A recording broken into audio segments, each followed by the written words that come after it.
Okay guys, marami pa naman sana ako ipapamigay na tigo $1. Kaso, parang sobra na yung panlalait sa akin na $1 lang. Tapos pinicturan ko pa. You know, parang napaka laking insulto, diba? Pinicturan ko para at least alam nila kung sino na yung mga nabigyan. Kasi marami pa yung hindi nabigyan na nakapost doon sa in-screenshot ko.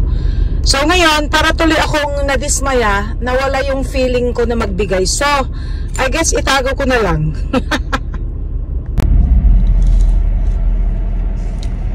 Anyway, this is what I get. Kaya nga sabi ko, diba, dapat nga hindi na ako namimigay magmula nung namatay yung anak ko dahil namatay siya dahil sa kamimigay namin ng pera.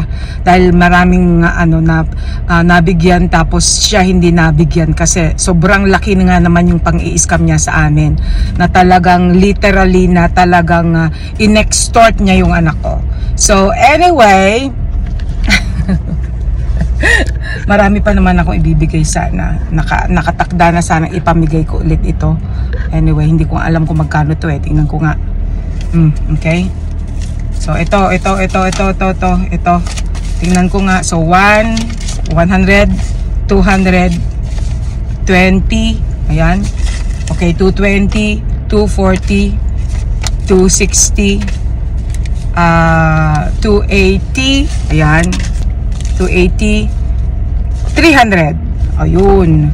Tapos 1, 2, 3, 4, 5, 6, 7, 8, 9, 10. 310. Tapos marami pa. 20, 310 plus 20, 330, 340, 350, 355. $355 sana ang ulit ay papamigay ko, kaso stop na lang. I-focus ko na lang magtrabaho para yung mga barya-barya ko ipunin ko na lang. Well, at least I'm always learning, Elo. Sabi ko na nga ba I learned my lesson, hindi na ako magbibigay pero ang tanga ko pa rin. Sige, okay na lang. At least, thank you nga pala doon sa nagsabi na barya-barya lang, tigo $1 lang daw. So, at least ginising niya ako at para matipid ko na yung pera ko at ma-save ko na para sa kinabukasan ko. Alright?